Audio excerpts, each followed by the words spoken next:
Manish Kumar Nayak, training officer at government ITI, Surajpur. Front wheel drive systems, एक विश्लेषण। आज हम गहराई से ये समझने वाले हैं कि आखिर इंजन की ताकत पहियों तक असल में पहुंचती कैसे है। इस पूरी प्रोसेस के पीछे की जो इंजीनियरिंग है ना, वो सच में बहुत ही शानदार है। ठीक है, तो चलिए देखते हैं कि पावर व्यवस्थित रूप से इंजन से पहियों तक कैसे फ्लो करती है। सबसे पहले फ्रंट व्हील ड्राइव लेआउट से शुरुआत करेंगे, फिर फ्लेक्सिबल सीवी ड्राइव शाफ्ट्स और फाइनल ड्राइव मैकेनिक्स को समझेंगे। उसके बाद डिफरेंशियल का वो चमत्कार देखेंगे जो गाड़ी मोड़ने में मदद करता है, और आखिर में डायग्नोस्टिक्स और मेंटेनेंस पर बात करेंगे। तो शुरुआत करते हैं फ्रंट व्हील ड्राइव लेआउट से। यहीं से हमारी पावर फ्लो जर्नी असल में स्टार्ट होती है। फ्रंट व्हील ड्राइव सिस्टम में जो सबसे अहम शब्द सामने आता है वो है ट्रांसएक्सल। बेसिकली ये एक इंटीग्रेटेड यूनिट है जिसमें इंजन, ट्रांसमिशन और डिफरेंशियल ये तीनों एक साथ जुड़े होते हैं। अब इसमें सबसे दिलचस्प बात यह है कि इसे आमतौर पर ट्रांसवर्स यानी तिरछे लेआउट में लगाया जाता है। इंजन को इस तरह साइडवेज रखने से होता यह है कि गाड़ी के आगे के हिस्से में काफ़ी जगह बच जाती है, और इसका सीधा फायदा ये है कि पैसेंजर केबिन बहुत ज़्यादा बड़ा और आरामदायक बन पाता है। अब इस लेआउट के कुछ बहुत ही कमाल के प्रैक्टिकल फायदे भी हैं, जैसे कि ट्रैक्शन। क्योंकि इंजन और ट्रांस एक्सल का पूरा भारी वजन सीधे ड्राइव करने वाले पहियों के ऊपर होता है, इसलिए फिसलने वाली सड़कों पर भी ग्रिप बहुत शानदार मिलती है। दूसरा बड़ा फायदा फ्यूल एफिशिएंसी का है। इसमें पावर को पीछे तक ले जाने के लिए कोई लंबी प्रोपेलर शाफ्ट नहीं होती, इसलिए पावर का नुकसान कम होता है। और तीसरा फायदा है स्पेस। फर्श पर पीछे जाने वाली शाफ्ट का कोई उभार या हम्प नहीं होता, जिससे पैर रखने के लिए एकदम फ्लैट और खुली जगह मिलती है। चलिए इसे एक रियल लाइफ एग्जाम्पल से विजुलाइज करते हैं। इमेजिन कीजिए कि सामने मारुति सुजुकी स्विफ्ट या हुंडई i20 खड़ी है और उसका हुड खुला हुआ है। वहां बिल्कुल यही डिजाइन देखने को मिलेगा। इंजन एक तरफ तिरछा रखा हुआ है और गियरबॉक्स उसके साइड में अटैच्ड है, जो पावर को सीधे आगे के पहियों में भेज रहा है। डायरेक्ट पावर ट्रांसफर का ये एक बहुत ही बेहतरीन एग्जाम्पल है। अब आगे बढ़ते हैं अपने दूसरे सेक्शन की तरफ, फ्लेक्सिबल सीवी ड्राइव शाफ्ट्स। अब देखेंगे कि पावर ट्रांसएक्सल से स्टीयरिंग वाले पहियों तक कैसे पहुंचती है। अब यहाँ एक बहुत ही इंटरेस्टिंग मैकेनिकल चैलेंज आता है। फ्रंट व्हील ड्राइव में आगे के पहियों को सिर्फ गाड़ी को आगे ही नहीं बढ़ाना है, बल्कि उन्हें गाड़ी को मोड़ना भी है, राइट? इसलिए जो शाफ्ट पावर ला रही है उसमें मुड़ने की फ्लेक्सिबिलिटी होनी चाहिए। यहीं पर हाफ शाफ्ट्स काम आते हैं, जिनमें कांस्टेंट वेलोसिटी यानी सीवी जॉइंट्स लगे होते हैं। इस शाफ्ट के कुछ मेन पार्ट्स होते हैं: inner CV joint, outer CV joint, बीच की सॉलिड या हॉलो स्टील बार, और इन सबको धूल मिट्टी से बचाने वाले प्रोटेक्टिव रबर बूट्स।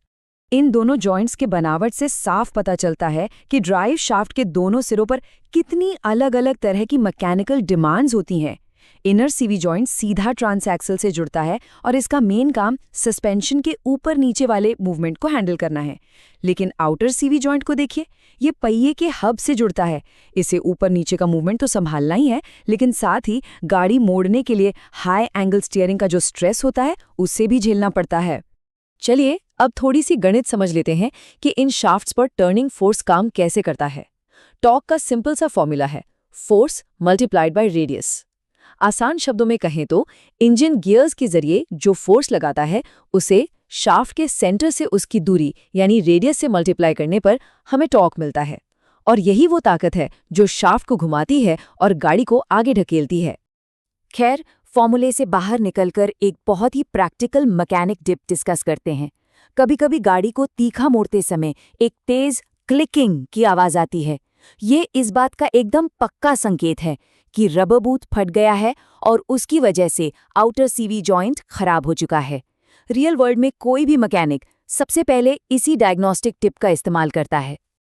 तो चलिए अब वापस ट्रांसएक्सल के अंदर चलते हैं और तीसरे सेक्शन यानी फाइनल ड्राइव मैकेनिक्स पर फोकस करते हैं।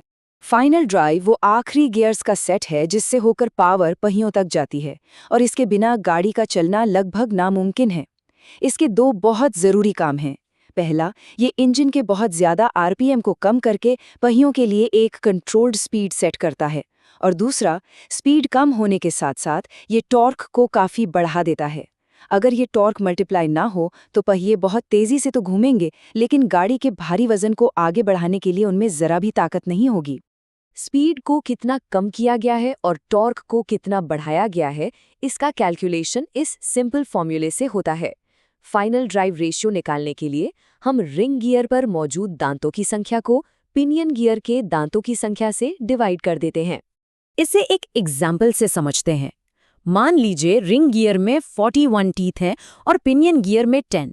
इसका सीधा सा मतलब है कि रेशियो 4.10:1 हुआ। तो क्रूशियल पॉइंट ये है कि पहियों को सिर्फ एक बार घुमाने के लिए पिनियन गियर को 4.1 बार घूमना पड़ेगा। यही वो कमाल का रेशियो है जो गाड़ी को इतनी जबरदस्त टर्निंग पावर देता है। अब बारी है हमारी चौथे सेक्शन की, जो मैकेनिकल इंजीनियरिंग का एक सच में बहुत बड़ा मिरेकल है, डिफरेंशियल का चमत्कार। गाड़ी की स्मूथली मुड़ने के लिए ये हिस्सा सबसे ज्यादा जरूरी है। यहाँ एक बहुत ही इंटरेस्टिंग मैकेनिकल प्रॉब्लम सामने आती है। जब कोई कार मुड़ती है तो जो पहिया बाहर की तरफ होता है उसे अंदर वाले पहिए के मुकाबले ज्यादा लंबा रास्ता तय करना पड़ता है। तो सवाल ये है कि बिना एक्सल टूटे दोनों पहिए एक ही टाइम पर अलग अलग स्पीड से कैसे घूम सकते हैं। इसका बहुत ही ब्रिलियंट सा जवाब इन गियर्स के मैकेनिक्स में ही है। जब गाड़ी एकदम सीधी चल रही होती है तो डिफरेंशियल की पूरी हाउसिंग एक साथ घूमती है और अंदर के स्पाइडर गियर्स अपनी जगह पर लॉक रहते हैं। लेकिन मुड़ते समय असली जादू होता है। ये जो छोटे स्पाइडर गियर्स हैं ये घूमने लगते हैं। इससे बाहर वाले पहिए की स्पीड बढ़ जाती है और अंदर वाले पहिए की स्पीड कम हो जाती है। एकदम परफेक्ट मैकेनिकल बैलेंस। ये पूरा का पूरा सिस्टम एवरेज स्पीड प्रिंसिपल यानी औसत गति के सिद्धांत पर काम करता है। रूल ये है कि डिफरेंशियल गेज की स्पीड हमेशा बाएं और दाएं पहियों की स्पीड के टोटल का आधा होती है। इसी मैथमेटिकल लॉ की वजह से गाड़ी मुड़ते वक्त दोनों पहियों के बीच स्पीड का एकदम सटीक बैलेंस बना रहता है। लेकिन हर शानदार सिस्टम की अपनी एक कमजोरी भी होती है। इसे कीचड़ की स्थिति या मड सिनारियो से समझते हैं। डिफरेंशियल हमेशा उस तरफ पावर भेजता है जहां सबसे कम रेजिस्टेंस या रुकावट होती है। इसीलिए जब एक पहिया कीचड़ में फंसता है तो वो लगातार तेजी से घूमने लगता है, जबकि पक्की जमीन वाला पहिया बिल्कुल शांत रहता है। इसी प्रॉब्लम को सॉल्व करने के लिए आज की मॉडर्न कारों में ट्रैक्शन कंट्रोल सिस्टम होता है, जो उस फालतू घूमते पहिए पर ब्रेक लगाता है ताकि पावर सही पहिए तक पहुंच सके। तो चलिए अब अपने फाइनल सेक्शन की तरफ बढ़ते हैं और देखते हैं कि ये सारी थियरी प्रैक्टिकल डायग्नोस्टिक मास्टरी में कैसे काम आती है। डायग्नोस्टिक्स और मेंटेनेंस। एक एक्सपर्ट मैकेनिक बनने के लिए इस चेकलिस्ट पर मास्टरी होना बहुत ज़रूरी है। अगर सीवी बूट्स में क्रैक्स या दरारें हैं तो रिम के ऊपर ग्रीस छिड़का हुआ मिलेगा। अगर सीवी जॉइंट्स खराब हो रहे हैं तो शाफ्ट में थोड़ा ढीलापन आ जाएगा और मुड़ते समय क्लिकिंग या वाइब्रेशन महसूस होगा।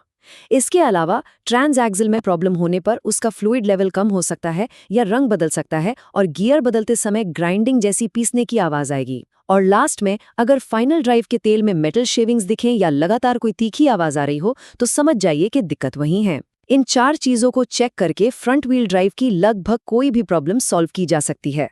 For PDF and assessment, check the description. Subscribe to the channel for quick and more updates.